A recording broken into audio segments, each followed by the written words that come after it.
risk-based approach, the focus on the use of technology, that is the future-proof one. I think this is also a chance to put a big line under the Brussels effect. The work of this Parliament is not to be seen in isolation. It is to be seen with the ambition of democracy, not only catching up with technology, but shaping how we use technology in the best interest of the human being. I commend you, and I look very much forward to the debate, the vote tomorrow, and the process from there on. Thank you very much. Σας ευχαριστώ. Και τώρα το λόγο έχει εκ Thank you, μέρους της Commissioner. And the Επιτροπής next επίσης ο speaker Επίτροπος κ. Breton. is Commissioner Breton. You have the floor, sir. Monsieur le Président, Mesdames et Messieurs les députés, avant toute chose, je voudrais à mon tour féliciter les rapporteurs et les shadow rapporteurs des différentes commissions, ainsi que tous les membres de ce Parlement pour l'immense travail qui a été accompli sur l'acte pour l'intelligence artificielle.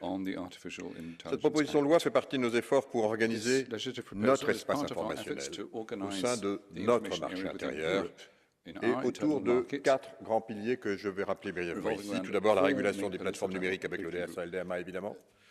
Ensuite, la création d'un marché unique des données avec le DGA et le Data Act.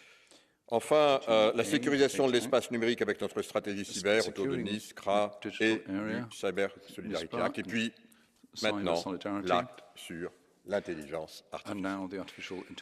On a proposé en 2021, la Commission évidemment. Il faut le dire qu'on s'est attaqué tous ensemble à un sujet compliqué, à l'intersection évidemment de nombreux intérêts, de nombreux principes, l'innovation technologique évidemment, l'encadrement des applications, le respect évidemment de nos valeurs si importantes, et puis la sécurité. Mais je le crois profondément, nous sommes le continent au système démocratique le plus à même de pouvoir mener cette réglementation de manière équilibrée, transparente, responsable et proportionnée. Nous avons là sans doute aussi la possibilité d'établir progressivement une norme mondiale. Mais revenons à l'AI Act. Nous n'avons pas attendu ces appels pour agir au niveau de l'Union. L'Europe a fait preuve d'anticipation puisque depuis 2021, nous travaillons donc tous ensemble sur une réglementation AI.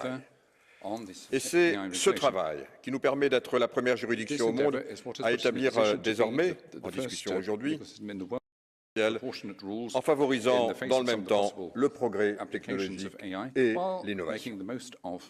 Il ne s'agit pas de faire une pause, comme on peut l'entendre ici ou là, mais au contraire bien d'agir en responsabilité politique pour établir un cadre clair, régulé et sécurisé. Et c'est ce que nous faisons tous ensemble au niveau européen. Alors, concernant le rapport du Parlement en discussion, je voudrais me féliciter et me réjouir de l'approche fondée sur les risques, proposée évidemment par la Commission et qui est celle préconisée par l'ensemble des rapporteurs. Je constate aussi que le texte du rapport introduit quelques éléments nouveaux, bienvenus, comme la classification à haut risque, la gouvernance et l'innovation. Quelques mots, si vous le permettez, sur l'intelligence artificielle à usage général et l'intelligence artificielle générative, un sujet qui est aujourd'hui au centre de nombreux débats internationaux. J'estime qu'une tâche importante pour nous dans les négociations sera de veiller à ce que la législation sur l'intelligence artificielle apporte des réponses concrètes aux défis de l'intelligence artificielle à usage général, en particulier au système d'intelligence artificielle générative, tels que par exemple ChatGPT ou DALL-E. Je note que le Parlement européen, le Conseil et la Commission ont une compréhension commune sur la nécessité d'agir et sur la nécessité de transparence pour l'intelligence artificielle générative. Pour être clair, il s'agit de labelliser ce qui est créé par l'intelligence générative, images, vidéos, textes, en utilisant du watermarking. C'est un point central afin d'accroître la confiance des utilisateurs, mais aussi des consommateurs. Il y a aussi d'autres défis à relever, tels que les biais et la désinformation. Ce sont là des questions cruciales pour nos sociétés, et en particulier alors que nous entrons dans un cycle électoral important au niveau européen et dans de nombreux États membres. Ils sont couverts du reste par notre proposition. Et c'est pourquoi je considère que nous devons travailler ensemble et en parallèle de nos négociations sur l'acte IA, qui n'entrera en vigueur, comme on le sait, qu'en 2026, afin d'envoyer d'ores et déjà, et dès que celui-ci sera voté par votre Parlement après les trilogues, un message clair à tous les acteurs de l'intelligence artificielle dès maintenant. Et c'est le sens du pacte sur l'intelligence artificielle proposé il y a quelques semaines et dont l'objectif est de soutenir les entreprises dans la mise en œuvre à venir du règlement de l'intelligence artificielle, encore une fois, dès que celui-ci sera adopté, afin que la transition se fasse aussi facilement, harmonieusement et rapidement que possible. Il ne s'agit pas de remettre en cause, évidemment, ni même d'anticiper les délibérations en cours, mais bien de préparer les entreprises aux grandes orientations de la législation dans les meilleurs délais dès l'adoption. Et nous nous engageons déjà avec les parties prenantes, et je tiens à dire que le retour est particulièrement encourageant. Enfin, et pour conclure, je voudrais redire clairement que nous n'accepterons bien entendu aucune interférence à ce stade de notre processus démocratique de l'Union sur des sujets aussi essentiels que l'intelligence artificielle de la part de quiconque, forums internationaux, pays tiers ou intérêts privés, bien entendu. En conclusion, je voudrais me réjouir que les colégislateurs avancent sur cette réglementation et j'espère bien entendu que demain le Parlement votera sa position, ce qui nous permettra de commencer les trilogues sans délai. Évidemment, vous pouvez compter sur la Commission, sur moi-même et sur tous nos services pour accompagner les colégislateurs jusqu'à un accord. Merci. Σας ευχαριστώ και τώρα δίνω το λόγο στην κυρία Σολής Πέρεθ. Muchas gracias. Gracias, vicepresidenta, comisario. Estamos ante una legislación histórica. Europa es pionera en tener una ley de inteligencia artificial, una tecnología que puede traer muchísimos beneficios, pero que también plantea claros riesgos en derechos fundamentales, en seguridad o en desinformación. Por eso celebro el enfoque que ha adoptado esta ley, porque creo que es vital distinguir entre tecnología y uso. No condenamos la inteligencia artificial en sí, sino las prácticas de riesgo. Tenemos muy claro lo que para Europa es inadmisible, los usos prohibidos por intrusivos y discriminatorios, y que las excepciones solo deben darse bajo autorización judicial.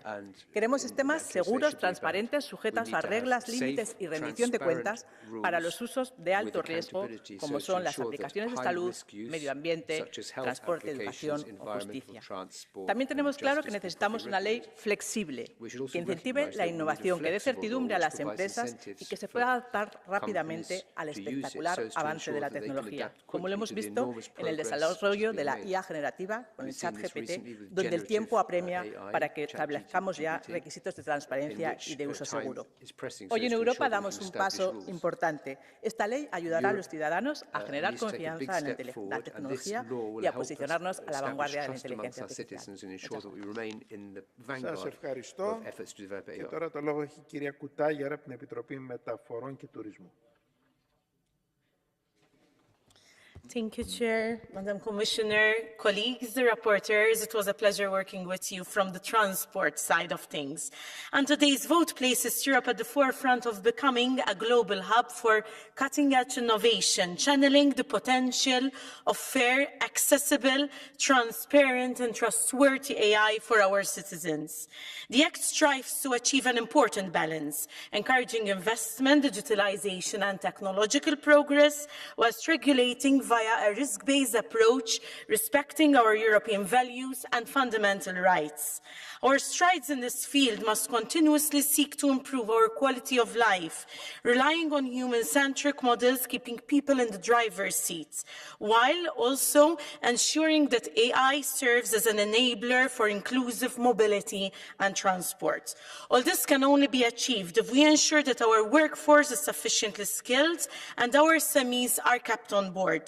Fostering ethical AI built on responsibility and clear liability will create a culture of trust for consumers and investors alike, incentivizing the uptake of technologies that can improve the life of European citizens and the resilience of critical infrastructure, whether it is in the health and transport fields. Thank you.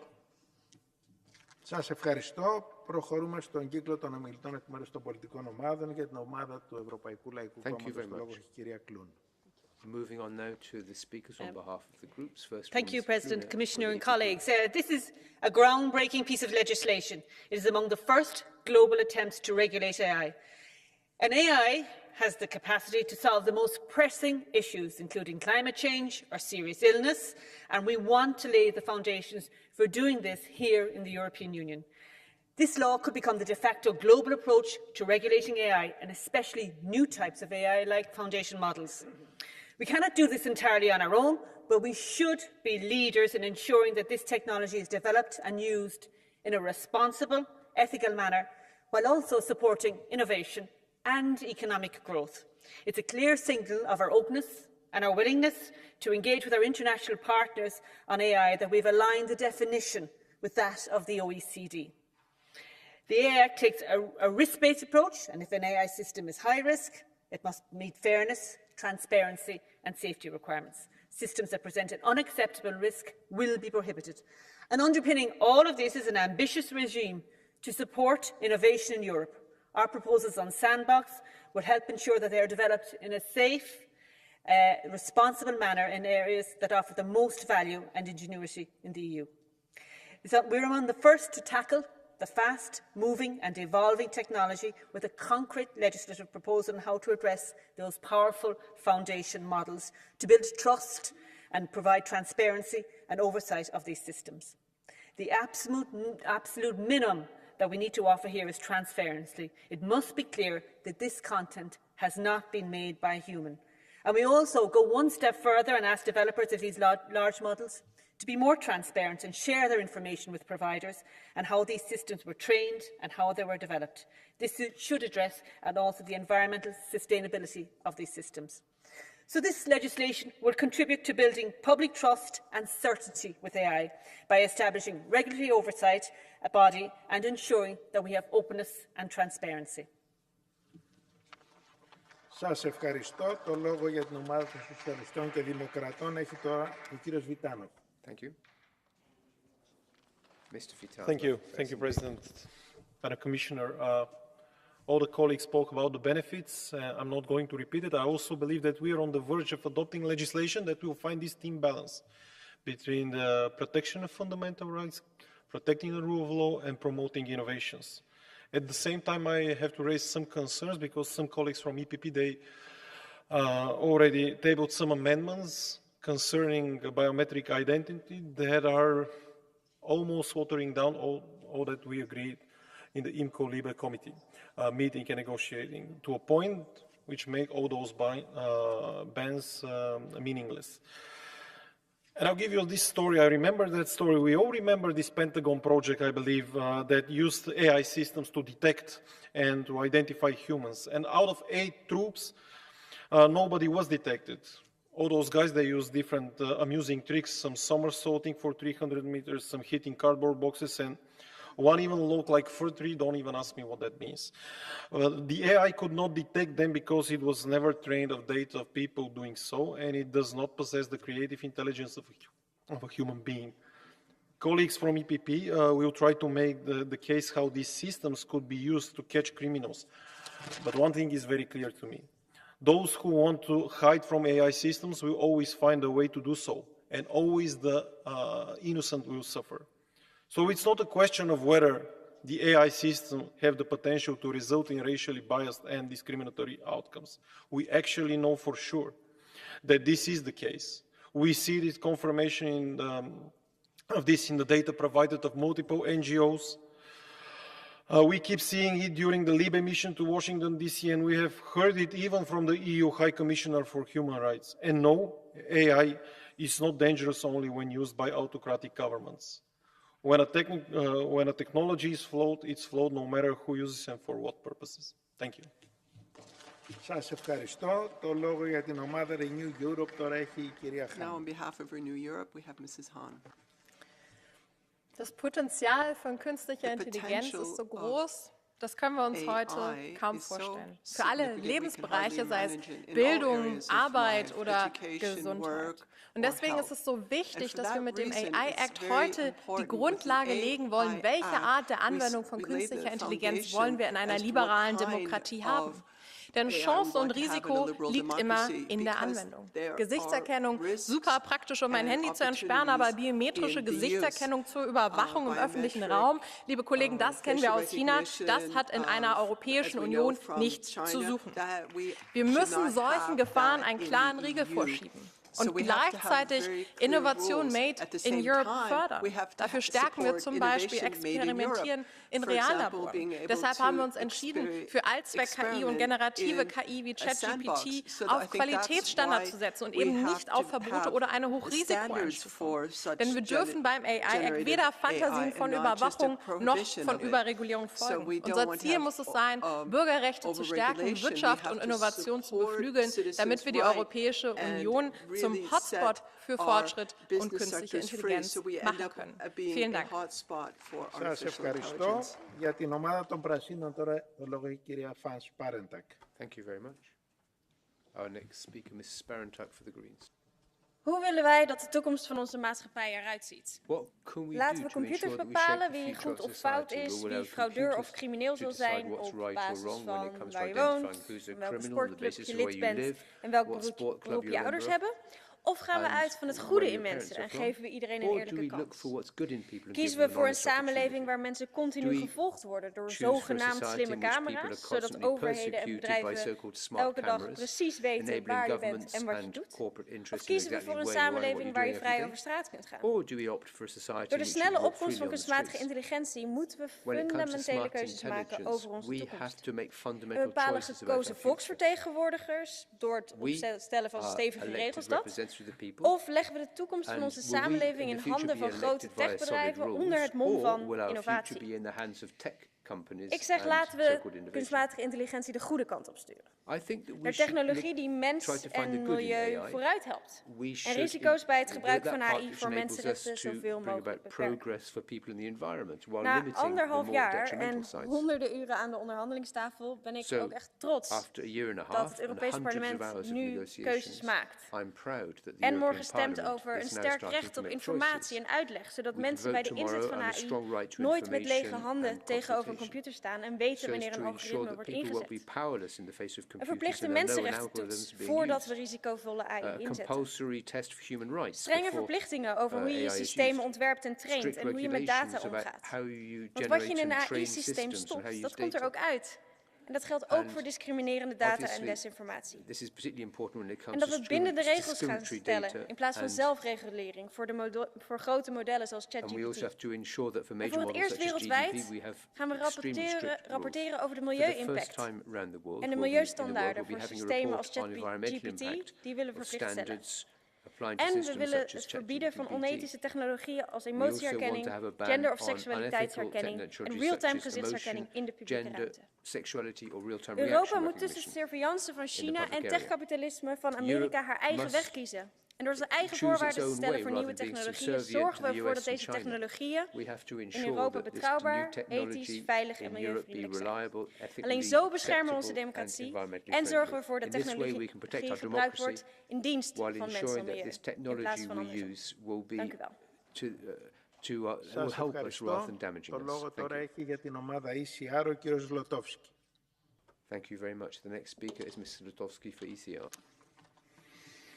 Κύριε Πρόεδρε, Szanowna Pani Przewodnicząca, cyfryzacja może być skutecznym lekarstwem na wiele wyzwań, przed którymi stoimy jako ludzkość. Sztuczna inteligencja otwiera przed nami nowe możliwości w wielu obszarach życia i sektorach gospodarki, ale tak jak każdy lek niesie ze sobą także skutki uboczne. Dlatego musimy korzystać z tej technologii świadomie, rozumiejąc związane z nią zagrożenia i ryzyka, ale dostrzegając także, że jej rozwijanie i stosowanie może przynieść o wiele więcej korzyści niż problemów. Żeby to osiągnąć, potrzebujemy nie tylko unijnych regulacji, ale także solidnego, globalnego partnerstwa na rzecz tworzenia godnej zaufania sztucznej inteligencji, która będzie bezpieczna i etyczna. Dla grupy EKR najważniejsze w pracach nad tym rozporządzeniem było zapewnienie równowagi między nowymi obowiązkami administracyjnymi dla przedsiębiorstw, zwłaszcza europejskich małych i średnich firm technologicznych, a odpowiednim poziomem ochrony konsumentów i obywateli. Dziękuję sprawozdawcom za ich wysiłek włożony w znalezienie tego delikatnego kompromisu oraz moim współpracownikom i ekspertom, którzy wspierali mnie w trakcie negocjacji. Sztuczna inteligencja już z nami jest, dlatego potrzebujemy tych przepisów jak najszybciej, żeby ją kontrolować i rozumieć. Mam nadzieję, że jutro wykonamy kolejny krok w tym kierunku. Dziękuję. We'll take a further step forward in this direction. Thank you. Debatten, vi har her i dag om kunstig intelligens, er en, der er fyldt med etiske dilemmaer og svære spørgsmål. For på den ene side er der ingen tvivl om, at teknologien har en utrolig stor evne til potentielt at kunne forbedre menneskers levevilkår, kunne effektivisere store dele af den aktivitet, der foregår både inden for privatsfæren, men også inden for forretningsverdenen. Men på den anden side, så er der også nogle potentielle faldgrupper, som kan være dybt problematiske. Særligt forholdet omkring mindreåriges beskyttelse, bekymringen for de såkaldte deepfakes, jeg synes jeg er helt reelt og noget, der kræver en fornuftsbaseret regulering. Og derfor er vi også villige til at se på den regulering, der bliver fremført med positivt sind, for at se, om man ikke på europæisk plan kan finde en fornuftig retning i forhold til reguleringen af den kunstige intelligens. Et af de bekymringspunkter, vi dog har, er, når vi ser historisk set på vores regulering af tech-giganter, så har der været for lidt beskyttelse af ytringsfriheden. Der har været en tendens til at gå meget hårdt til tech-giganterne, og det har medført ofte en censur og en selvcensur fra tech-giganternes side, som har været en skævvridning af demokratiet og fundamentale rettigheder for brugerne af de platforme, der er tale om.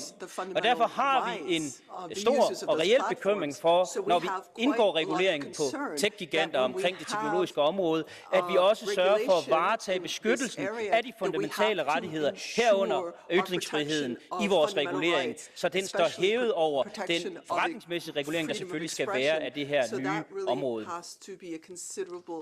Σας ευχαριστώ. Και τώρα για την ομάδα της αριστεράς το λόγο έχει η κυρία Konečná. Děkuji, pane předsedající, vážená paní komisařko, vážení kolegové, kolegyně. V případě přijetí by byl akt o umělé inteligenci prvními pravidly pro umělou inteligenci na světě. To je jistě pro Evropskou unii velmi ambiciózní cíl. Být v této oblasti první na světě a udávat tak trendy regulace těchto rapidně se rozvíjejících technologií. A proto by také nemělo být ambiciózní pouze to, kolikátí na světě budeme, ale především také, zda budou tato pravidla ambiciózními a budou skutečně sloužit k občanům a ochraně občanů Evropské unie, jejich základních práv či jejich zdraví. Bohužel text, který vzešel z jednání výboru IMCO a LIBE, ambiciózní pravidla postrádá. Neexistují případy, kdy užívání AI k určování přístupu osob ke vzdělání, při hodnocení uchazečů o práci nebo rozhodování o udělení výpovědi nebude vysoce rizikové užívání. Pokud nám opravdu jde o ochranu občanů, musí pro tyto užívání platit co nejpřísnější pravidla a kontroly. Ale v současném textu by tyto užívání nebyly automaticky hodnocená jako vysoce rizikové. Opakuji, neexistuje případ, kdy ponechání rozhodování o osudu zaměstnanců na umělé inteligenci nebude vysoce rizikové. Předběžná opatrnost je tedy zcela na místě a v textu ale nicméně chybí. Zároveň se nedá mluvit o dobré regulaci, pokud povoluje sledování zaměstnanců na pracovišti za pomocí umělé inteligence bez jejich souhlasu. Je vážně naším cílem dát najevo, že tato korporátní dystopie, kde každý krok zaměstnanců bude na pracovištích jejich nadřízenými a zaměstnavateli sledován, je v Evropě v pořádku? Pokud ne, je potřeba užívání AI za tímto účelem zakázat.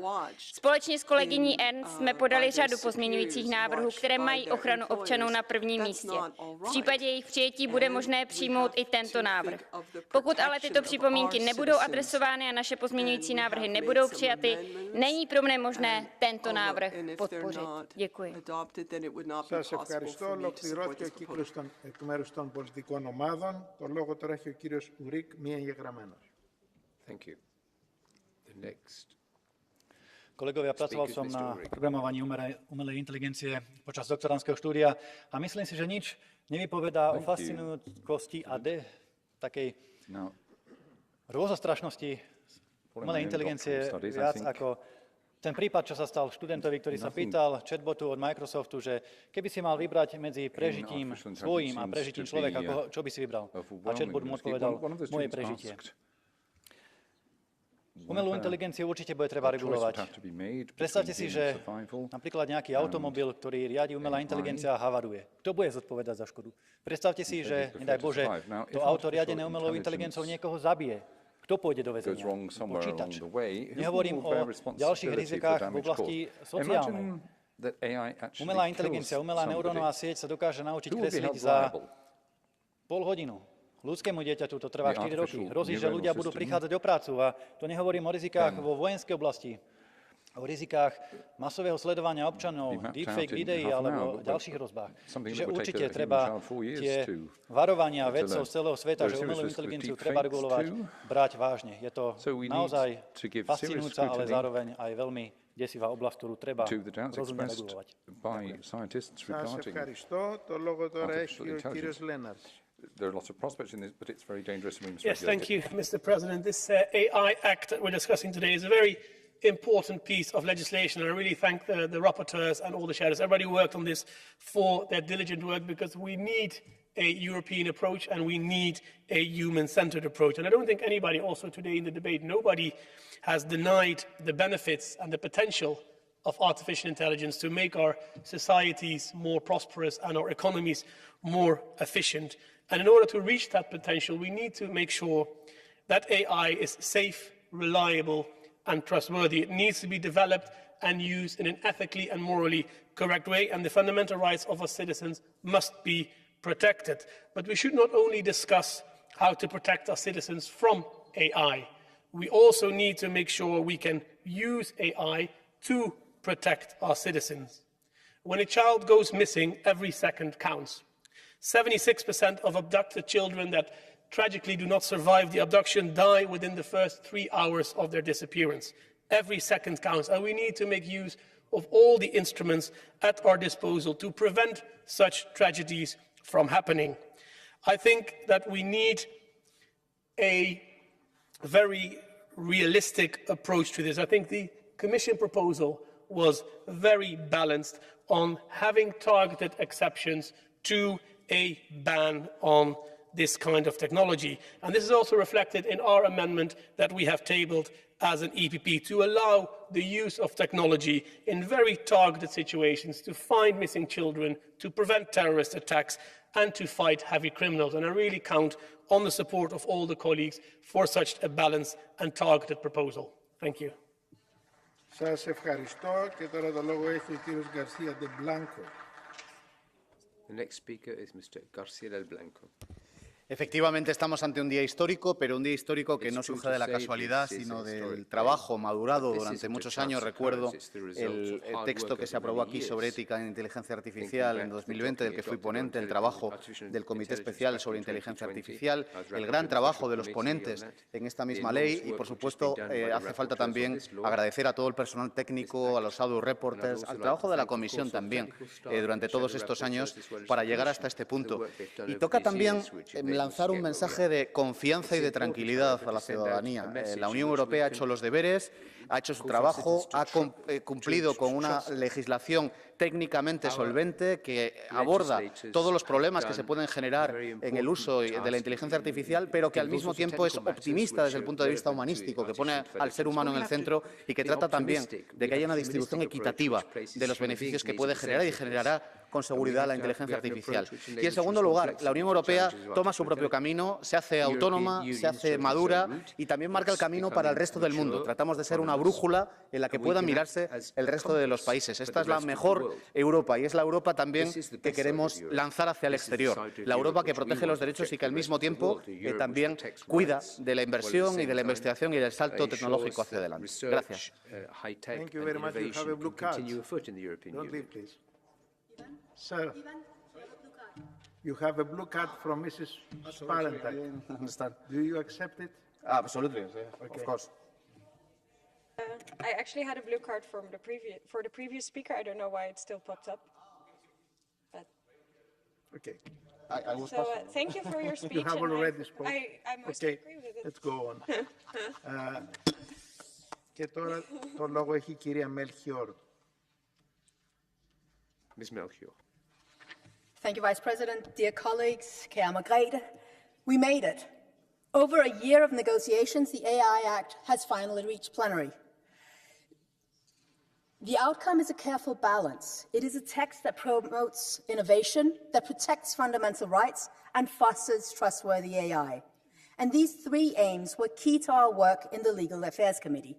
We voted to guarantee that open source developers who are driving the AI revolution would have space to experiment without being buried in paperwork.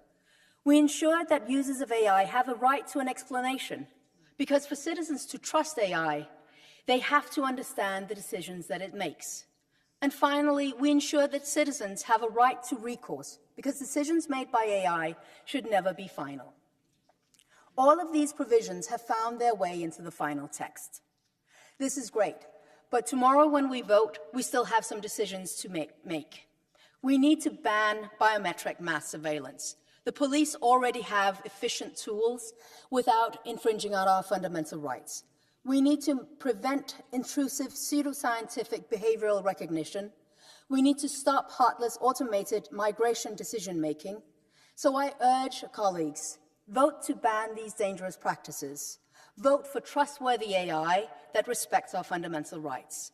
Thank you very much to the two rapporteurs, to all of the shadows, and to the Commission for the excellent work on this directive. Thank you very much. Ο επόμενος ομιλητής είναι ο κύριος Λαγκοντίνσκι. The next speaker is Mr. Latgens. Danke, Herr Vorsitzender, und vielen Dank an die Berichterstatter. Danke für Ehrlichkeit, Verlässlichkeit und Vertrauen in der Zusammenarbeit. Wir haben einen guten Kompromiss geschaffen und diesen müssen wir respektieren, und das sage ich an die Adresse der EVP-Kolleginnen und Kollegen, respektieren und nicht konterkarieren. Ehrlichkeit, Verlässlichkeit und Vertrauen, das sind auch die drei Eckpunkte dieser Regulierung. KI in Europa braucht das Vertrauen der Verbraucherinnen und Verbraucher. Unternehmer brauchen Verlässlichkeit. Sie brauchen verlässliche Leitlinien, um Nachhaltigkeit und innovatives Wachstum zu sichern. Aber als Europas Gesetzgeber müssen wir Mut und Ehrlichkeit beweisen und sagen, wo Grundrechte gefährdet sind, wo Diskriminierung anfängt, wo Umweltschäden drohen, da ziehen wir die Grenze. Deswegen schieben wir Techniken den Riegel vor, die behaupten, sie können erkennen, ob Manfred Weber glücklich oder sauer ist. Die vorgeben, die sexuelle Orientierung von allen, die hier sitzen, anhand ihrer Mimik oder ihrem Verhalten festzustellen. Und ja, wir wollen keine Massenüberwachung mit KI. Wir sind nicht chinesischer Volkskongress. Wir sind nicht russische Duma. Wir sind Europäisches Parlament und wir wirken in einem Raum der Freiheit und Demokratie. Die meisten Anwendungen, das ist wichtig zu sagen, sind von dieser Regelung nicht betroffen. Und das ist auch gut so. Zwischen Technologiepessimismus und Technologieoptimismus wählen wir die richtige Balance. Technologierealismus. Die Balance in diesem Paket ist richtig. Wir haben diesen Weg zusammen beschritten und wir gehen diesen Weg in die Zukunft gemeinsam weiter. Vielen Dank.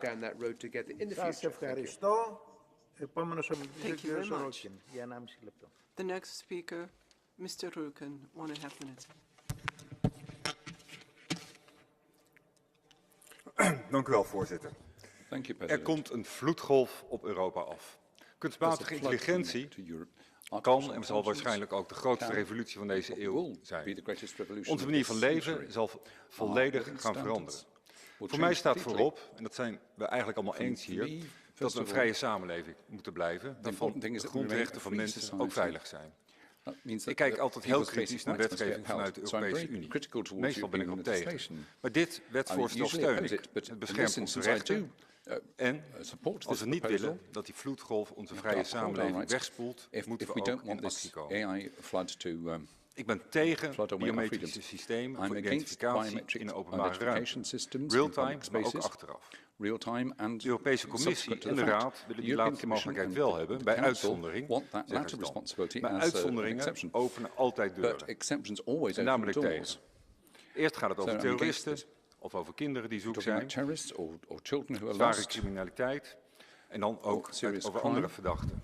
En voordat je het weet, zijn we stapje voor stapje allemaal onder surveillance van een AI-systeem. Ik roep u alle op om daar niet mee akkoord te gaan. Die vloedgolf, die komt op Europa af. En we kunnen de richting van het water niet keren, maar we kunnen wel een dijk bouwen om onze mensen te beschermen. Laten we dat doen. Dank u wel.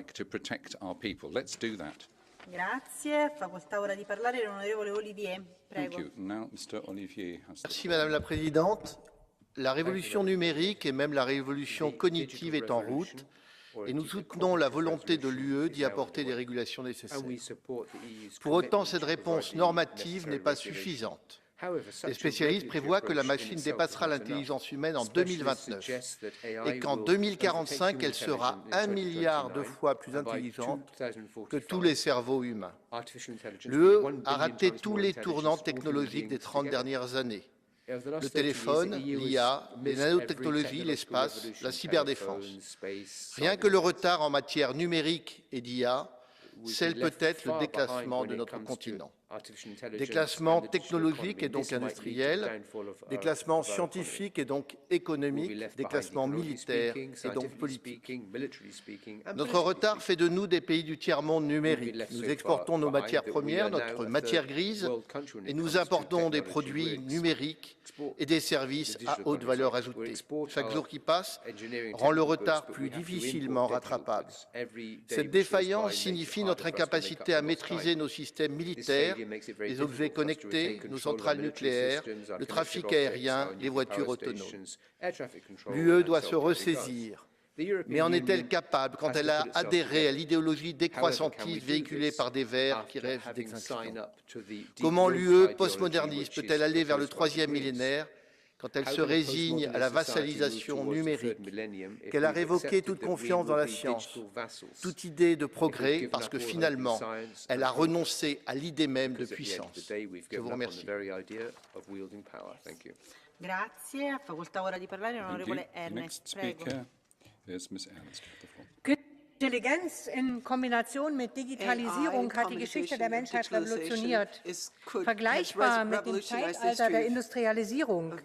KI kann die Welt besser machen oder die Gräben vertiefen zwischen Kontinenten und Menschen. KI hat keine Moral, die haben wir Menschen im Guten wie im Schlechten. Und weil das so ist, haben wir kein Recht auf Naivität, wenn es um KI geht. Fluch und Segen liegen nah beieinander. Um KI zum Segen für Menschen und Umwelt zu entwickeln, braucht es zwingend klare, strikte Regulierungen, Vorsorgeprinzipien. Sonst wird KI zum Spielball der Mächtigen. Denn schon jetzt werden KI-Systeme eingesetzt, um im öffentlichen Raum zu überwachen, zu identifizieren, unsere Kriminalitätswahrscheinlichkeit vorauszusagen. Mittels KI kommt es dann zu Schlussfolgerungen, die unser Leben beeinträchtigen. Zugang zu Sozialhilfe, Bildung, Beschäftigung, all das ist möglich. Und ohne mutige Regulierung, und darum geht es, mutige Regulierung werden KI-Systeme die bestehenden gesellschaftlichen Schäden durch Massenüberwachung, die es jetzt schon gibt, und strukturelle Diskriminierung eher verschärfen. Deshalb brauchen wir auch Verbote, und zwar klare Verbote. Zum Beispiel ein vollständiges Verbot jeglicher Gesichtserkennungstechnologien, nicht nur in Echtzeit, sondern auch im Nachhinein. Und noch was, wir werden keiner Regulierung zustimmen, die dazu beiträgt, Menschenrechtsverletzungen an den EU-Außengrenzen zu perfektionieren. Vielen Dank.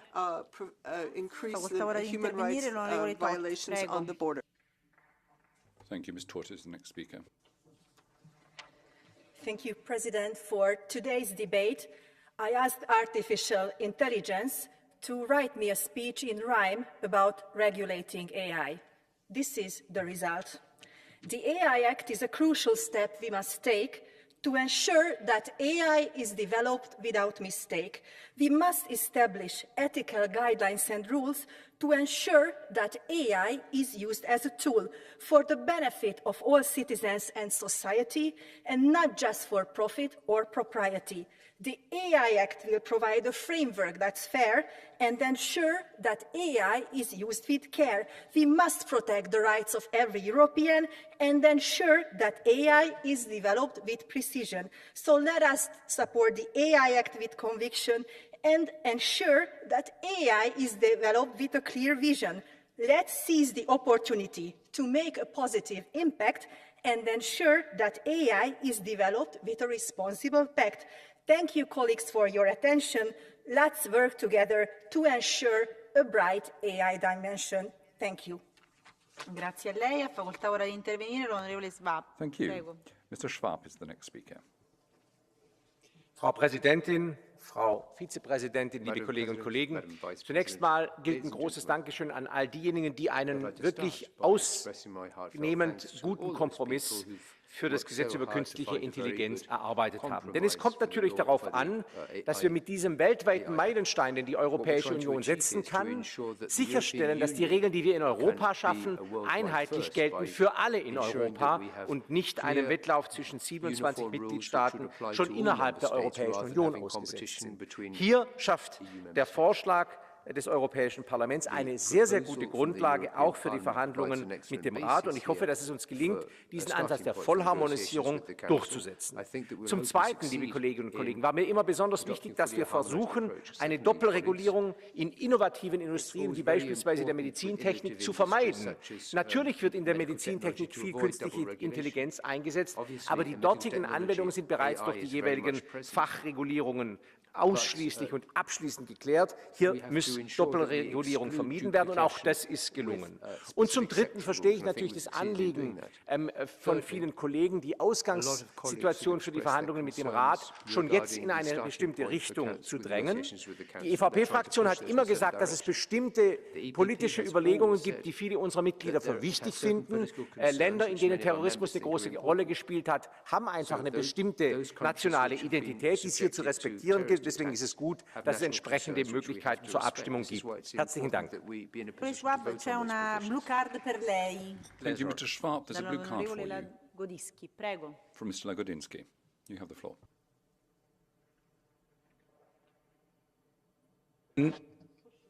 Ja, Herr Kollege, eine Frage. Finden Sie es in Ordnung, Ihrem eigenen Berichterstatter in den Rücken zu fallen, beiden Berichterstatterinnen? Und zweitens, kennen Sie die Fälle, wo in Russland mit Hilfe der Gesichtserkennung mitten auf den Straßen Menschen praktisch aus den Metros, aus den Straßen weggezerrt worden sind und verhaftet worden sind, nur weil sie im öffentlichen Raum mit ihrem Gesicht unterwegs waren, erkannt wurden und aus politischen Gründen danach auch zur Verantwortung gezogen wurden in einem repressiven Staat? Und ist das nicht eine schiefe Ebene, auf die wir uns hier begeben? Denn das waren auch Gesetze, Kriminalgesetze, Strafrecht, was auch dort angewendet wurde, so wie Sie das hier möchten.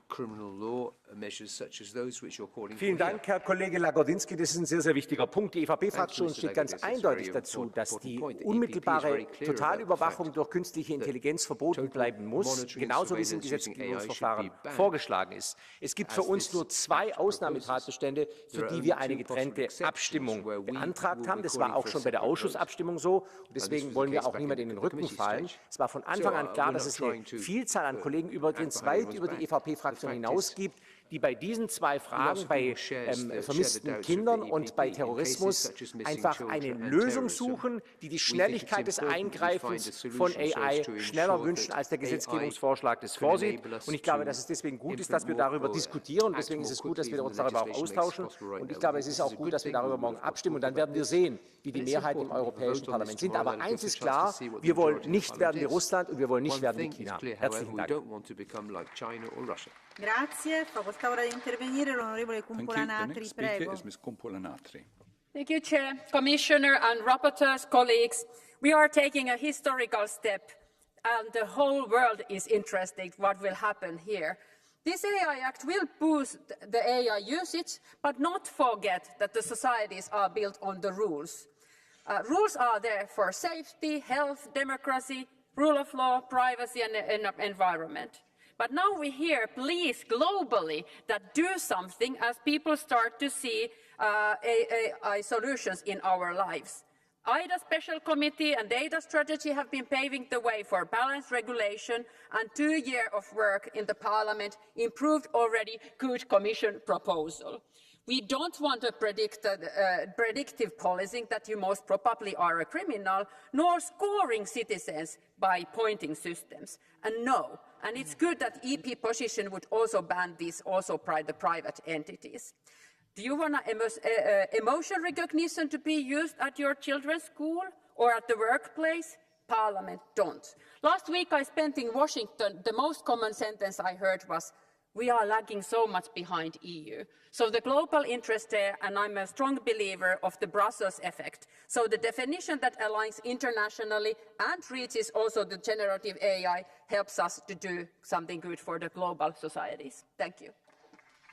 Grazie. Facoltà ora di intervenire l'onorevole Katainen. The next speaker is Ms. Katainen. You have the floor. Arvoisa puhemies, hyvä komissaari, tekoäly kehittyy huimaa vauhtia ja sen käyttö avaa aivan Artificial intelligence is developing incredibly rapidly, and of course this creates enormous possibilities for us for optimizing logistical chains or in the area of intelligent transport. And this rapid development of use of AI has made it very important that we have to have regulation and ensure that it's ethical use in an ethical and safe manner. For example, we're talking about facial recognition.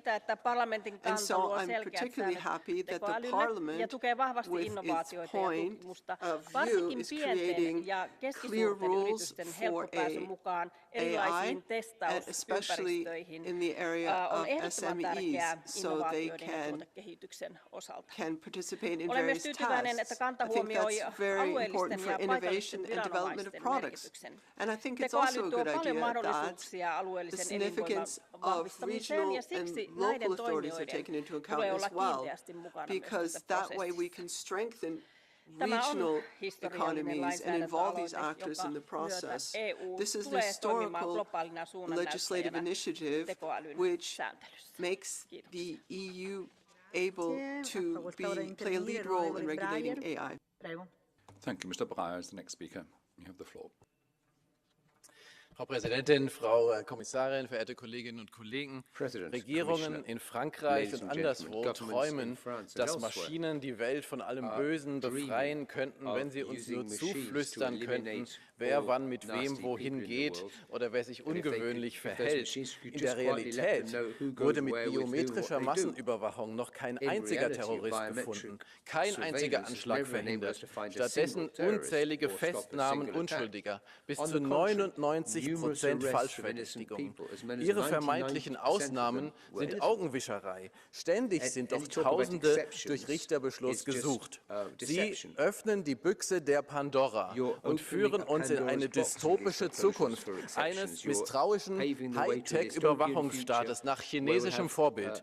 Sie geben autoritären Regierungen der Gegenwart und der Zukunft eine nie dagewesene Unterdrückungswaffe in die Hand. Und unter ständiger Überwachung sind wir nicht mehr frei. Automatisierte Verhaltensüberwachung zerstört Freiheit, Vielfalt, Protest. Wir wollen nicht in einer totalen, angepassten Konsumgesellschaft von Duckmäusern leben, die bloß nicht auffallen wollen. Lassen Sie uns Europa eine Zukunft frei von biometrischer Massenüberwachung sichern und unseren Kindern eine Zukunft in Freiheit und in Vielfalt.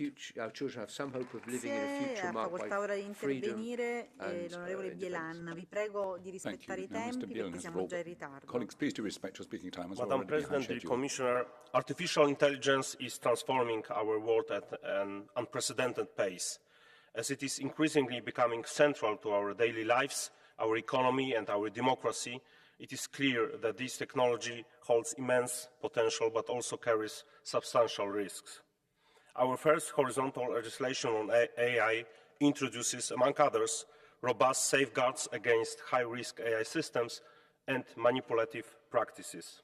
My group has been vocal on ensuring a comprehensive framework in line with other existing EU laws such as GDPR and DSA, as well as on the regulatory sandboxes supporting SMEs and startups in innovation testing within every member state.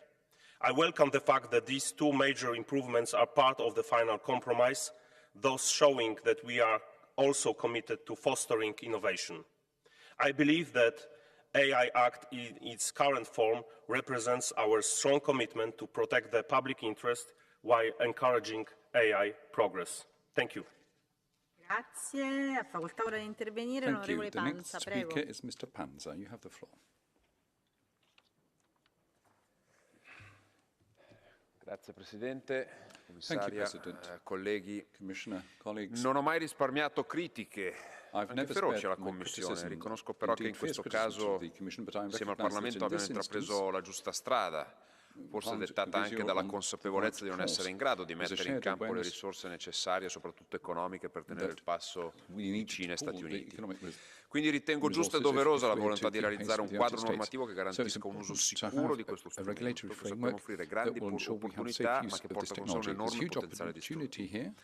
Abbiamo sentito molte illustri personalità del mondo della tecnologia avanzare dubbi sulla sicurezza di questo strumento, gli stessi Elon Musk o Sam Altman, il CEO di OpenAI, solo per citare i più famosi, che hanno predicato cautela nella gestione di questa potentissima risorsa, senza dimenticare che l'implementazione di queste tecnologie potrebbe portare alla scomparsa di milioni di posti di lavoro. Ecco, nessuna di queste persone dovrà essere abbandonata. Concludo facendo solo due considerazioni. La prima, attenzione a non lasciarsi prendere la mano dalla bulimia normativa che spesso pervade questi palazzi, creando il rischio di una disincentivazione all'utilizzo nelle nostre aziende, gravando con ulteriori pesanti adempimenti soprattutto per le piccole e medie imprese. La seconda, non abbiate il timore di utilizzare l'intelligenza artificiale ad esempio per prevenire gli odiosi reati come il terrorismo internazionale, perché le democrazie occidentali hanno la capacità e gli strumenti di garanzia per poter utilizzare queste tecnologie non solo per migliorare le nostre vite, ma anche per garantirci la giusta sicurezza. Grazie. Grazie a lei. Ha facoltà ora di intervenire l'onorevole Pignedoli. Thank you. The next speaker is Pignedoli. Buon pomeriggio a tutti. L'intelligenza artificiale è come un fiume. Possiamo metterci una diga per bloccarlo, ma prima o poi straripperà. Quello che dobbiamo fare è cercare di dirigerne il corso. La risposta europea è l'Artificial Intelligence Act, che segna un punto di arrivo importante, ma anche l'inizio di una sfida, perché servirà un'attenzione particolare per garantire la buona applicazione delle norme, con tecnologie in continua evoluzione e tutelando la competitività delle aziende europee. Ricordiamo sempre che l'intelligenza artificiale non è neutra, è un prodotto umano, e nella gestione di questi sistemi non dovrà mai mancare il controllo dell'essere umano, monitoraggio e correzione degli errori devono essere costanti. Ma la norma non è sufficiente alla rivoluzione che sta arrivando. La buona politica deve prevedere anche risvolti sociali e culturali, per esempio uno stravolgimento del mondo del lavoro. E allora sarà il caso di cominciare a pensare a un reddito universale. C'è poi l'enorme questione della tutela dei dati raccolti e utilizzati. Bisognerà intervenire in cybersecurity per non costruire un castello di carte. Grazie. Grazie a lei. Ora ha facoltà di intervenire l'onorevole Zazaleios. Thank you. The next speaker is Mr. Dragoş. Gracias, señora presidenta, señora comisaria. La verdad es que hoy es un día para felicitarse por esta iniciativa que se plasma. Tenemos que ser realistas, no va a haber pausas, no va a haber moratorias en el desarrollo de la inteligencia artificial y estamos, por tanto, ante el fenómeno de transformación más importante de nuestra civilización en siglos. Por eso creo que también es importante que asumamos una visión constructiva, una visión optimista, que no solamente subraye los riesgos, sino que también amplíe las oportunidades. No estamos ante la irreversible e inevitable distopía, sino que estamos ante una nueva era de oportunidades en la que nosotros podemos liderar desde la Unión Europea en la regulación. Una regulación de este tipo tiene que ofrecer seguridad seguridad, tiene que facilitar innovación y tiene que generar confianza.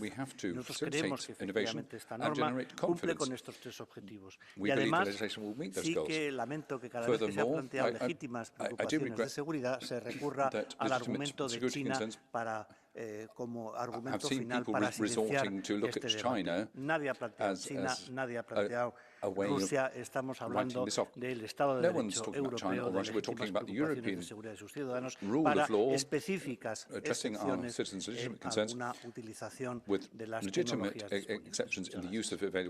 Vi chiedo di rispettare i tempi, per favore. L'onorevole Botos, Mr. Botos, you have the floor. Mulțumesc, doamna președinte de ședință, doamna vicepreședinte executiv Vestager, stimați colegi. Inteligența artificială este un instrument care poate aduce beneficii în multe sectoare de activitate. Tocmai de aceea este important să încurajăm dezvoltarea acesteia și să ne asigurăm că este folosită pentru bunăstarea oamenilor, la fel ca în cazul oricăror unelte.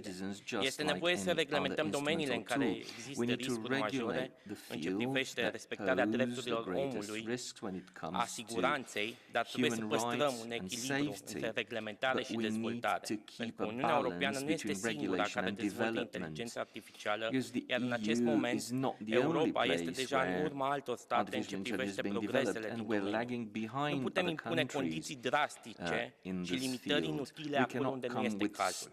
Un alt aspect important pentru ca de beneficiile pe care le poate aduce inteligența artificială să se poată bucura toți cetățenii noștri este să ne asigurăm că educația se adaptează la noile realități la nivelul întregii Uniuni Europene, în toate statele noastre membre, și că nimeni nu este lăsat în urmă.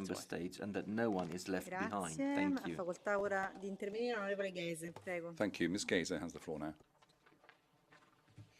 Frau Präsidentin, Frau Kommissarin, verehrte Kolleginnen und Kollegen! Die Hälfte aller KI-ForscherInnen sagte auf eine entsprechende Umfrage 2022, es wäre eine 10%ige Wahrscheinlichkeit, KI könne zum Aussterben der Menschheit führen.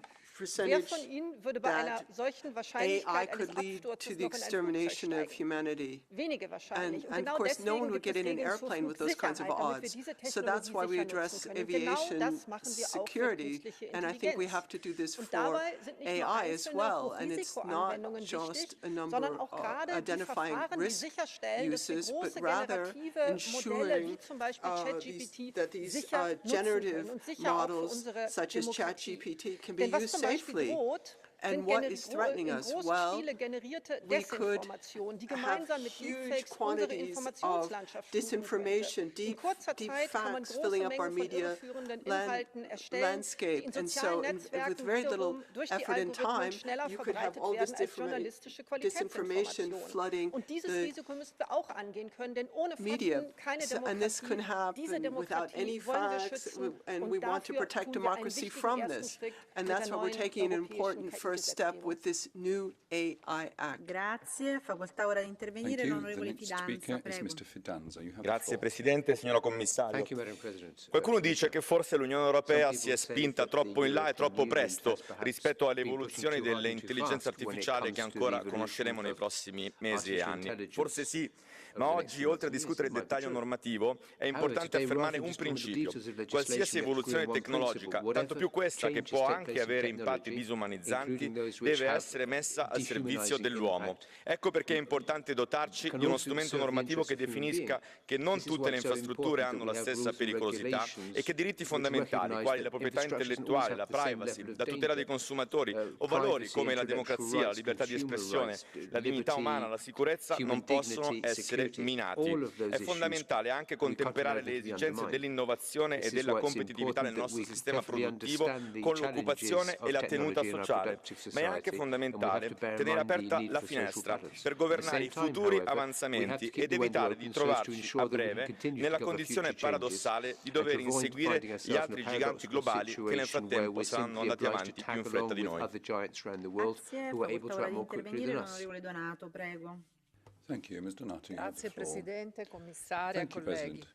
Questo regolamento sull'intelligenza artificiale è il primo a livello globale che regolamenta la materia e pone delle condizioni precise per l'utilizzo di questi dispositivi.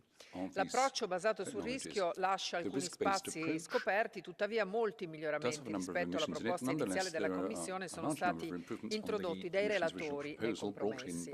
L'importante naturalmente è che le pratiche vietate e le regole inserite vengano rese effettive da adeguate sanzioni in caso di violazioni. Rimane il dubbio rispetto ai rischi del possibile sviluppo fuori controllo dell'intelligenza artificiale, come segnalato con la richiesta di una moratoria da oltre 1.000 esperti e imprenditori del settore, incluso Elon Musk. Auspico quindi che anche negli altri paesi più sviluppati si introduca al più presto una regolamentazione efficace e stringente che consenta di minimizzare i rischi per la sicurezza e i diritti umani connessi allo sviluppo vertiginoso e all'utilizzo diffuso di queste nuove tecnologie. Grazie a lei. Ha facoltà di intervenire l'onorevole Cocalari. Prego. The President. Thank you. Ms. Coccolani, you have the floor.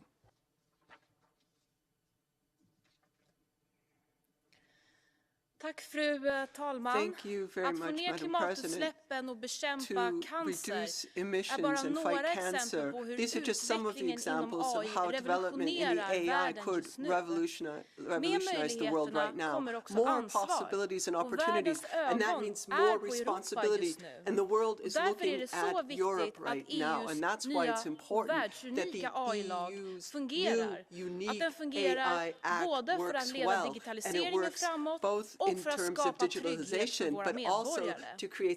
Jag vill uppmana därför mina kollegor att rösta ja till att polisen ska kunna använda AI-teknik i realtid för att stoppa terrordåd, för att stoppa kidnappningar av barn. Vi ska skydda våra medborgare, inte terrorister.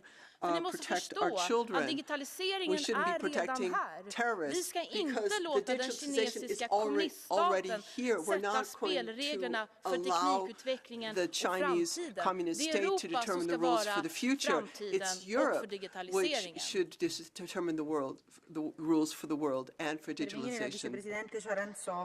Thank you, Vice President Charantsova. Thank you very much, Madam Commissioner. AI is a tool that will help millions of Europeans live better lives. It will help us cure cancer, it will help us solve problems quicker, and yes, it can help us fight crime like terrorism. I do not think AI is a risk, but a chance for a better future. It is true that AI is a tool that can be used for good or misused. But it is just a tool. Just because I can hit my finger with a hammer does not mean we should ban all of them and stop building houses. Just because I can hit my finger with a hammer doesn't mean that we should stop developing better and safer tools in the future. I agree, we need guidelines to make sure we use this tool wisely, but banning innovation goes far too far. No technology is without risk. We never would have developed electricity, cars, or airplanes if we didn't take a risk. I believe AI, like with other technology, will make the future better, and I want it to develop in Europe. Thank you. Grazie. Ha facoltà ora di intervenire l'onorevole Thank you very much. The next speaker will Mrs. Crook. Pani Przewodnicząca. Akt o sztucznej inteligencji Madam to pierwsza tego President, typu regulacja na this świecie. Artificial Intelligence Act is the first in the world. The scientists have been already pointing to certain threats that artificial intelligence can pose. They warn us that more powerful digital engines are being used that cannot be fully controlled. An open letter has been published recently with hundreds of signatures of university specialists and company Germany especially, which says that artificial intelligence is a deep threat for humanity. This act should guarantee our security and basic rights for citizens. It bans usage of artificial intelligence, for example, for biometric identification or manipulation or for the activities of the police which may be harmful. They also oppose they want transparency, therefore they are very important, and let's hope that other acts like this will also appear in other countries. We cannot risk to lose control over our civilization. Thank you. Thank you very much. The next speaker is Mr. Geruso.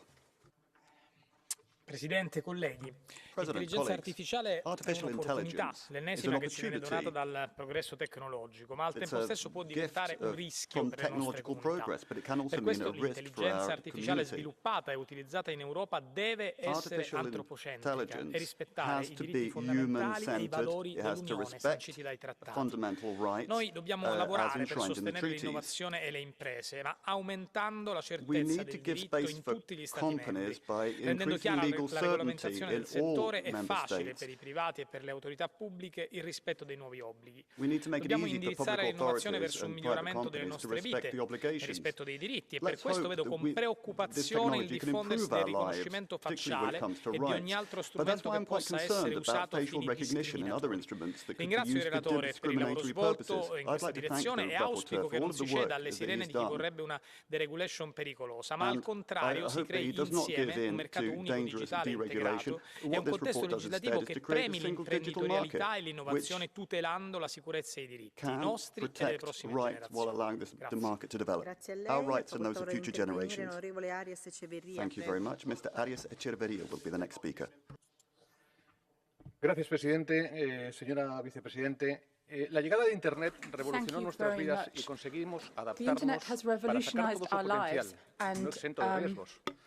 Hoy, con la llegada de la inteligencia artificial, ya estamos viendo cambios en nuestra vida cotidiana. No son pocos los retos que afrontamos, pero con la adopción de esta nueva ley avanzamos hacia una inteligencia artificial más responsable en base a los principios y valores europeos, el European Way, con la transparencia y la protección de la privacidad como pilares básicos. También posicionamos a la Unión Europea en el mundo en cuanto al desarrollo de la inteligencia artificial. Debemos seguir protegiendo y fomentando a nuestras pymes para que tengan la capacidad real de competir y posicionar así a la Unión Europea en la carrera digital global. Para que esta tecnología funcione necesitamos tener confianza y en este sentido quiero destacar tres retos que abordamos con esta ley: la transparencia, la protección de la privacidad y la competitividad. Ya conocemos las oportunidades y los riesgos. Solo con seguridad jurídica seremos capaces de adaptar todo el potencial de la inteligencia artificial en nuestras vidas y en nuestro beneficio. Lives to our advantage. Thank you. Thank you very much, Mrs. Farron. Madame la Présidente, Madame la Présidente, chers collègues, l'Union européenne va faire cette semaine une avancée majeure. Nous sommes en effet la première institution, le premier continent au monde à poser des règles pour l'intelligence artificielle. Ce texte est ambitieux, il est le fruit de 2 ans de travail de la Commission et du Parlement. Il a été remis sur le métier pour répondre au bouleversement de l'IA générative comme ChatGPT. Il va établir des responsabilités pour les concepteurs et fournisseurs en classifiant les risques, pour garantir à nos concitoyens des IA dignes de confiance qui respectent nos valeurs. C'est un début.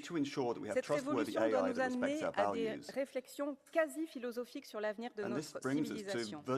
En tant qu'humaniste, je demande une IA toujours encadrée par l'intelligence humaine.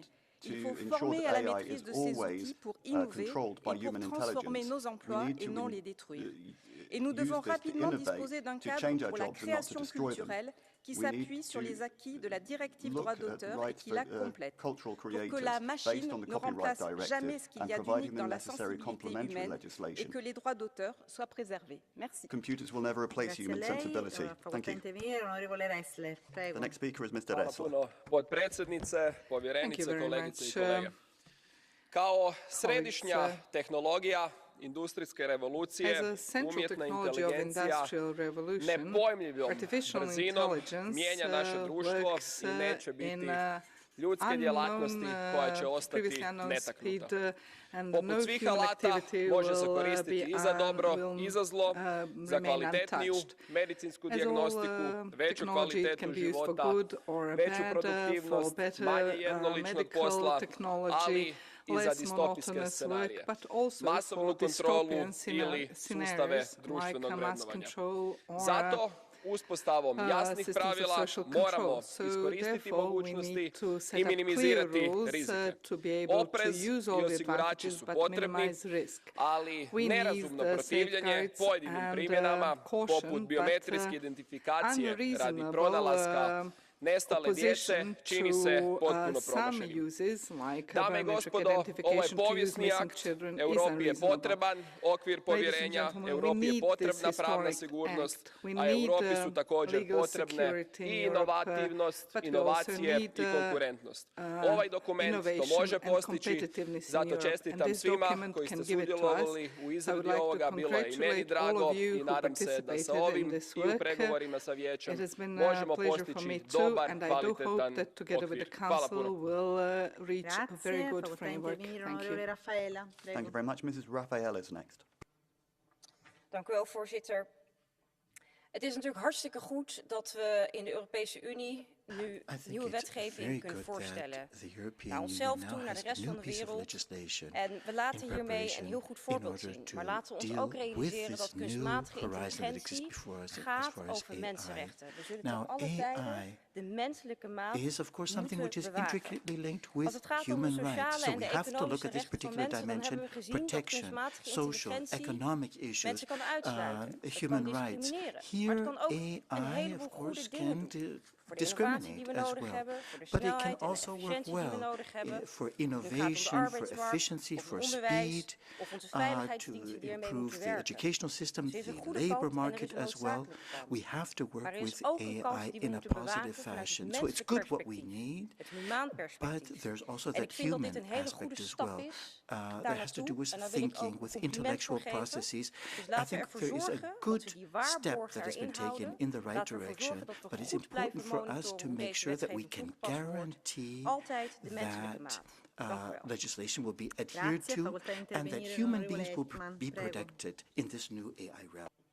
Thank you, Mr. Dziękuję bardzo, Pani Przewodnicząca, Pani Komisarz, Szanowni Państwo. Sztuczna inteligencja niesie ze sobą niezwykły potencjał, ale też pozostawiona sama w sobie może równocześnie stanowić źródło bardzo poważnych zagrożeń. W związku z tym stworzenie jasnych i stabilnych ram prawnych, w których określona jest gradacja ryzyka sztucznej inteligencji i wprowadzone bardzo konkretne obowiązki w zależności od stopnia tego ryzyka jest niezwykle potrzebne. Niezwykle cieszę się, że właśnie Unia Europejska jest światowym pionierem we wprowadzaniu tych regulacji, dając tym samym konsumentom zaufanie do tej technologii, zaś inwestorom i przedsiębiorcom pewność i przewidywalność prawną. Uważam również, że powinniśmy wykorzystywać potencjał sztucznej inteligencji do tak fundamentalnych kwestii, jak zapobieganie zamachom terrorystycznym, czy też poszukiwanie zaginionych, porwanych dzieci.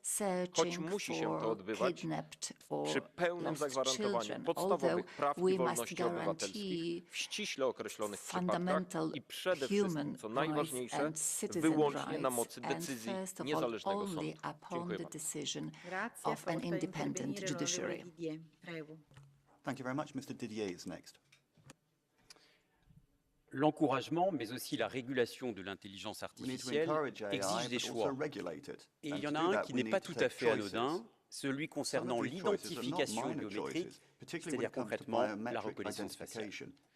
La droite demande que cette technologie puisse être utilisée dans certains cas précis et bien circonscrits, pour retrouver des enfants disparus, pour prévenir les actes terroristes, pour interpeller des auteurs d'infractions punissables d'au moins 3 ans de prison.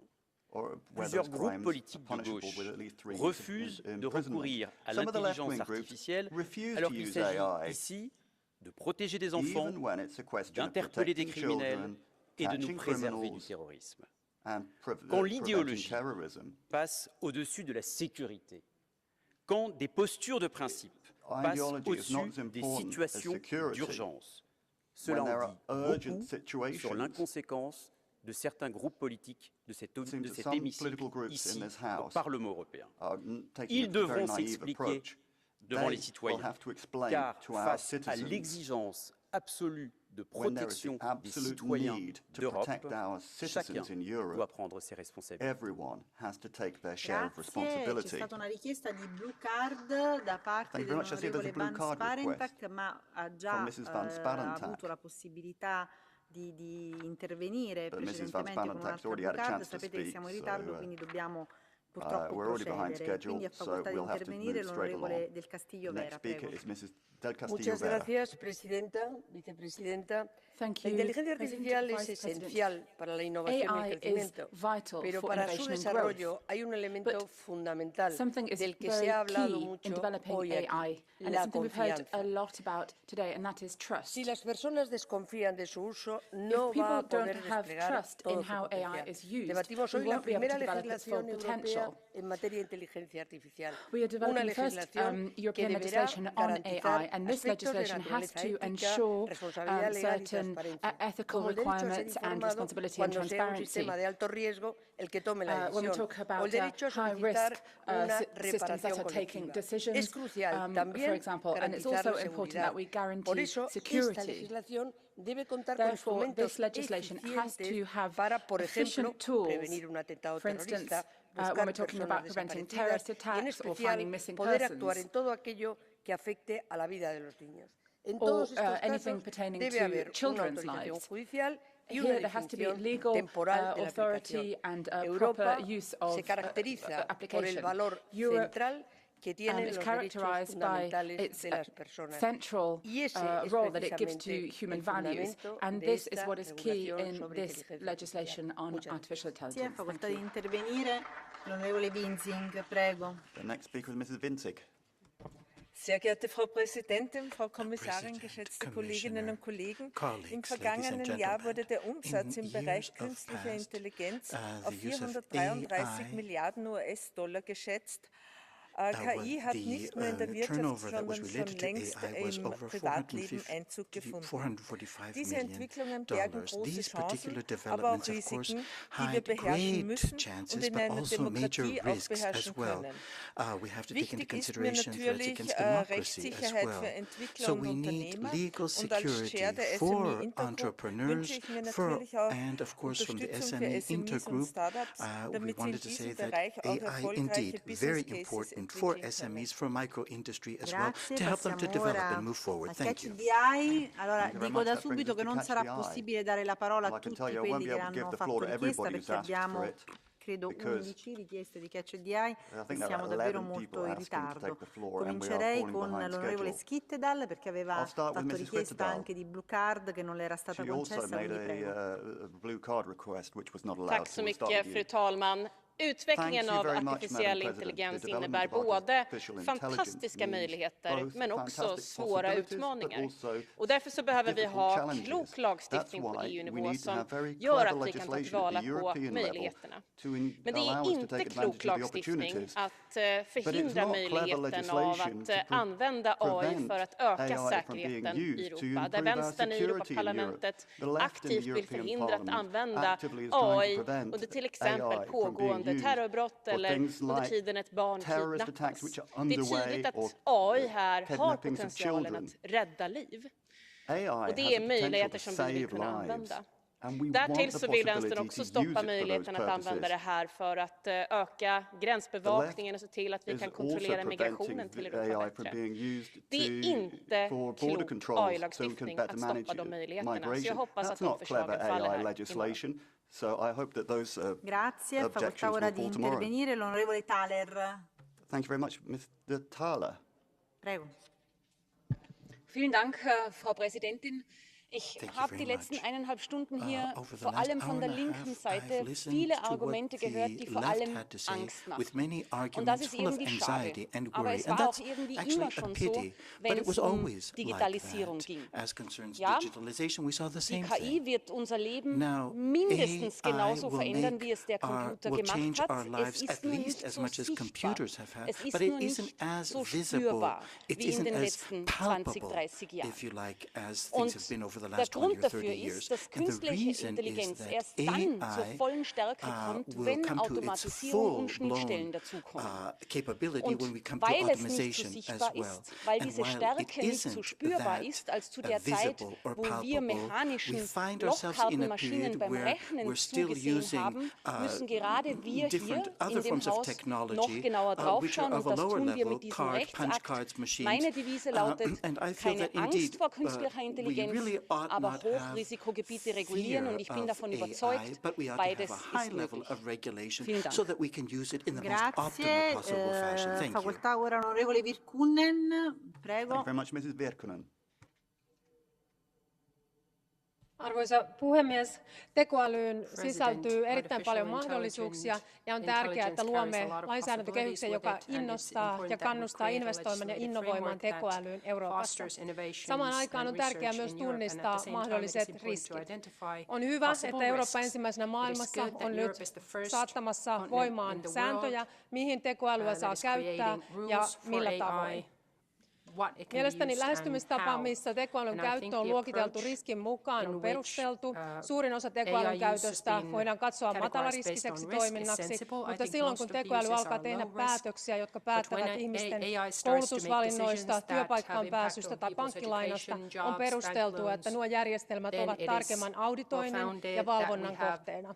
Samoin on perusteltua, että tietty tekoälyn käyttötarkoitus kielletään Euroopassa kokonaan, kuten ihmisten kontrollointi ja massavalvonta tekoälyn avulla. Silti pidän perusteltuna sitä poikkeusta, mitä EPP-ryhmä esittää, missä tuemme komissiota, että tietyissä ihmisten terveyttä ja turvallisuutta vakavasti vaarantavissa tilanteissa oikeuden päätöksellä tekoälyä saisi käyttää, jotta ihmisten elämää ja terveyttä voidaan turvata, saisi käyttää tuota reaaliaikaista kasvojen tunnistusta myöskin. Se on mielestäni perusteltu asia, ja toivon, että parlamentin enemmistö äänestää tuon muutoksen puolesta. Tekoäly tuo meille paljon mahdollisuuksia. Meidän kannattaa Euroopassa ilman muuta ne hyödyntää, mutta on muistettava, että tekoäly ei toimi arvovapaasti, vaan tärkeää on ne arvot, minkä pohjalta tekoälyä koulutetaan ja sitä kehitetään. Sì, grazie. Dovete però stare in un minuto perché le richieste sono davvero tante e se parlate sforate tutti il tempo non riusciamo a dare la parola a nessuno. Ora ha facoltà di intervenire l'onorevole Leitão Marques, prego. Mrs. Leitão Marques is the next speaker. Esta tecnologia que hoje vamos regular pode ser muito positiva para as políticas públicas, para detectar padrões de adição no jogo online, prever o afluxo às urgências hospitalares, gerir melhor o insucesso escolar e preveni-lo, e até os fundos europeus, tudo projetos em desenvolvimento em Portugal. Mas estas vantagens têm que ser olhadas com cuidado, evitando riscos elevados e discriminações, por exemplo, a recusa de um seguro a um morador apenas porque habita num determinado bairro, ou brinquedo inteligente que ponha uma criança em perigo.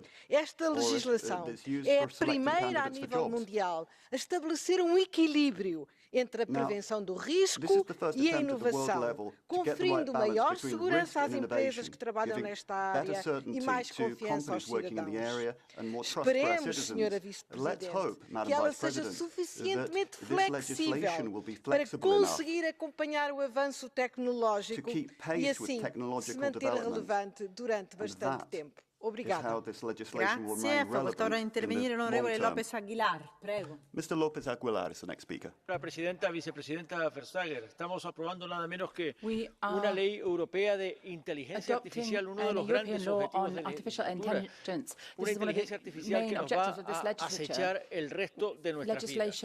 Y el esfuerzo de la Comisión de Libertad de Justicia Interior en su informe ha sido el de hacerla compatible con la Carta de Derechos Fundamentales de la Unión Europea, no solo desde el punto de vista ético, the Charter of Fundamental Liberties, not just ethically, but from a legal standpoint as well, to prevent prohibited uses, for example, policial y judicial, o el reconocimiento biométrico indiscriminado y ex ante a la comisión de ningún delito. Y por supuesto los usos discriminatorios incompatibles con la igualdad y el principio de no discriminación que están consagrados en la Carta. Esto va a situar a la Unión Europea en la vanguardia de un desarrollo tecnológico imparable, a la que seguramente la norma llegará siempre un punto demasiado tarde con respecto del vértigo de sus desarrollos futuros y potenciales. Pero está lanzando un mensaje al mundo. La Unión Europea está absolutamente determinada a controlar la agenda artificial y la inteligencia artificial. Gracias, señora presidenta. Grazie, onorevole Andrews, prego. Thank you very much, Mr. Andrews. Thank you, Chair. I'm fundamentally opposed to the use of AI systems in remote biometric facial recognition and in mass surveillance. There have already been too many cases of mistaken identity. There have already been too many cases of abuses of the system. To surrender the right of privacy to a technology that is developing and evolving as fast as this. AI's potential for positive transformation is vast, especially in medicine and education, as many speakers have pointed out. However, as the godfather of AI, Geoffrey Hinton, has said, AI also presents an existential threat to humanity, or in the vivid words of Yuval Noah Harari, it has the potential to hack the operating system of our civilization. However, let's not forget that AI did not create nuclear weapons, did not create genocide, did not create hate speech. Left to our own devices, we are more than capable of moral collapse, and that is why it is important that the legislation focuses on the intended use of the technology and not on the technology itself. Thank you. Facoltà ora di intervenire l'onorevole Mazurek. Prego. The next speaker is Mrs. Mazurek.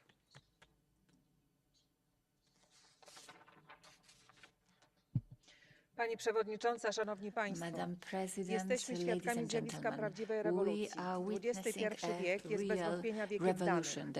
Sztuczna inteligencja jest już częścią naszego codziennego życia, ale ma dużo większe możliwości niż to, co zobaczyliśmy dotychczas. Poza korzyściami technologia niesie ze sobą też zagrożenia, które powinniśmy minimalizować, wprowadzając skuteczne ramy legislacyjne, gwarantujące bezpieczeństwo i ochronę praw podstawowych obywateli, a jednocześnie takie, które nie zahamują jej rozwoju. W przeciwnym bowiem przypadku zostaniemy w tyle światowego wyścigu innowacji. Sztuczna inteligencja to również szansa na skok rozwojowy dla polskich firm i polskiej gospodarki, ponieważ znacznie łatwiej jest budować swoją pozycję w nowej, dopiero co rodzącej się branży. Dlatego wierzę, że staniemy się państwem twórców i kreatorów nowych rozwiązań w zakresie właśnie sztucznej inteligencji. Jeżeli Unia Europejska ma zostać liderem w dziedzinie tego, o czym mówimy, a więc sztucznej inteligencji, musi wykorzystać swoje mocne strony i wesprzeć rozwój bezpiecznej i nowoczesnej sztucznej inteligencji opracowanej tu u nas w Europie. Dziękuję. Mrs. Daly is the next speaker. Grazie, Presidente. AI is being sold to us as the latest in a series of groundbreaking technological leaps. It'll make our lives easier. It'll make the world a better place. Well, don't believe the hype. Like so much before it, AI will be used for surveillance and control. It won't give us a 4-day working week or longer summer holidays. It won't solve the climate crisis or redistribute wealth. It won't make public services better or policing more effective. It'll be just more of the same, but faster and probably much worse. That judicial systems around the world are exploring using AI in judicial decision-making should scare the hell out of us. That Ukraine is being held up as a living lab for AI warfare is frightening. We should be approaching this subject cautiously, like every new technology. Instead, we're far too quick to follow industry. Governments across Europe are chomping at the bit to use facial recognition. To hell with people's rights. The Irish government, you have MEPs who are in that, coming in here saying they disagree with it, but they're moving legislation before a possible EU ban. The EPP should be ashamed of themselves for reneging on the hard hours of negotiation at committee. Si avrà facoltà di replicare a nome della Commissione la Vicepresidente esecutiva Vestager. The Executive Vice President, Mrs. Vestager.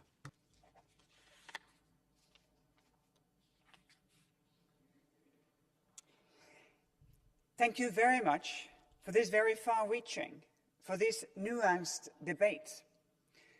I hope that it will pave the way for a good vote tomorrow for a strong Parliament mandate so that we can get at it. Many speakers today have touched upon the fact that Europe is the first to move on legislation, on binding obligation, on enforcement. but AI develops as we speak. And it is important that we also reach out to international partners to see how many can we bring on board, on at least until we have binding obligations to have the possibilities for businesses to voluntarily commit as to how they develop, as to how they enable third-party control of what they do, as how they have a feedback loop to make sure that things are done right. Nothing has the right to impede on the Parliament's position on the trilogues that we will start, and nothing does that. So I think all the many different approaches to making the world a safe space where innovative, strong technology will serve the humans is absolutely crucial. Eventually, of course, we also need a UN, a United Nations response to this.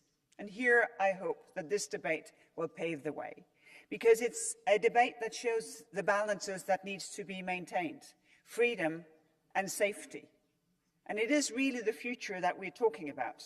How should these balances be made? Between the freedom, as many have spoken of today, the freedom of surveillance, the freedom to do what you want without someone looking over your shoulder, while at the same time, the safety to know that if the worst things happen, the police can do their job. Also the balance between innovation and, of course, that risks of our fundamental rights are being prevented. I think these debates have had it all.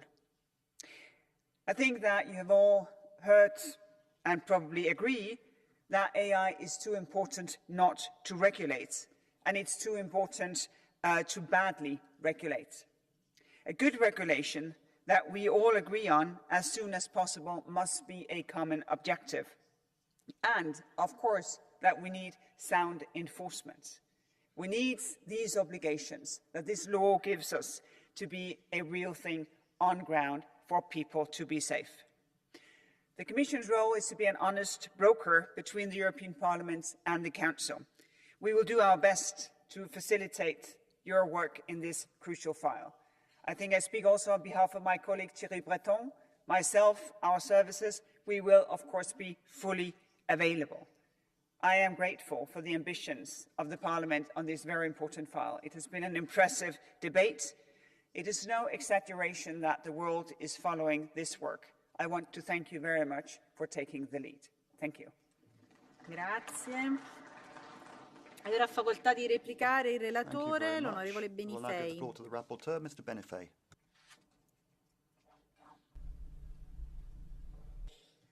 Thank you, Vice President. Thank you, all the colleagues, for the debate. Thanks to my co-rapporteur, Dragoş, TUDORACHE, and all the shadow rapporteurs for this great work, and also the contribution to this discussion that has been showing also the different angles to which we can look at the topic. I think it emerged very clearly that we need to work very strongly on some innovations that came after we have been starting this work. We started doing it with generative AI, with our proposal on general purpose AI, and this will be crucial that we maintain this ambition when we negotiate with the Council on these topics that are, we can say, on the forefront of the work. We need to defend our approach that strengthens fundamental rights, that has been clear,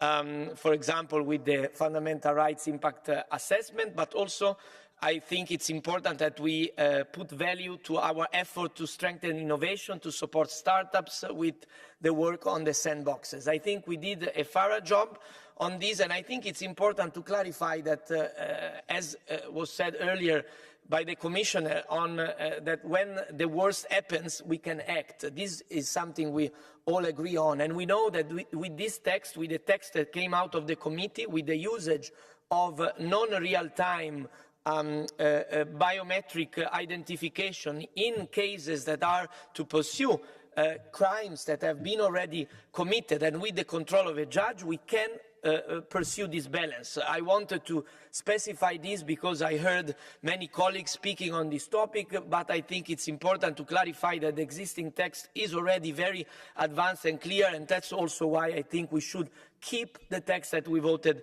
in the committee. We are ready to work for the upcoming trilogues. Thank you for all the work and for the efforts to put this chamber, this parliament, at the center of the effort to build a human-centric AI, not just for us, but for the whole world. Thank you very much.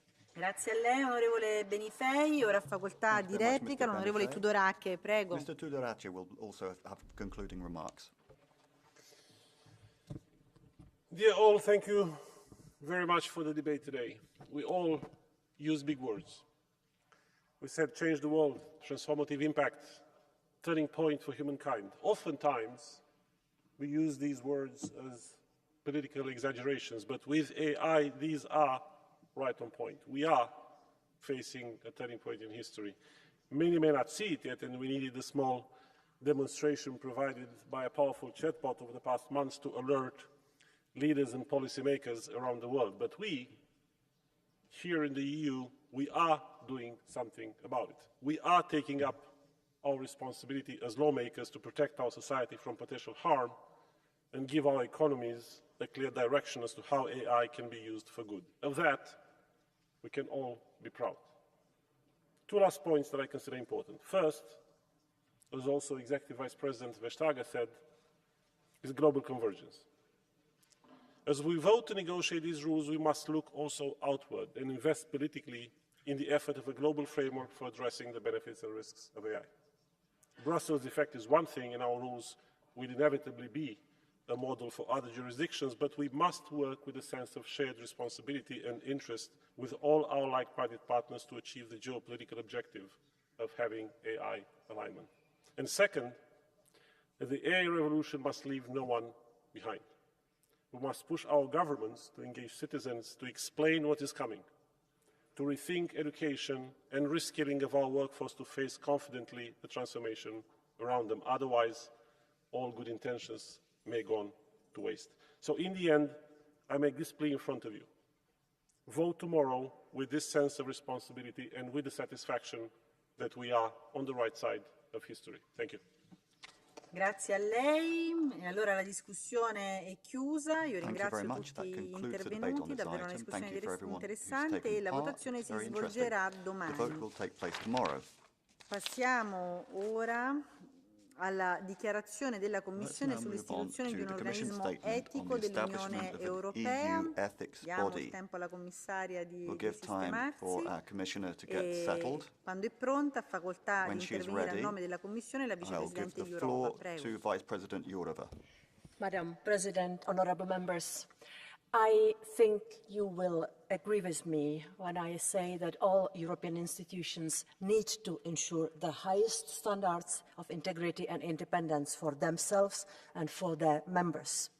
We all know that democracy can only flourish if a climate of trust and confidence between the citizens and the institutions who serve them.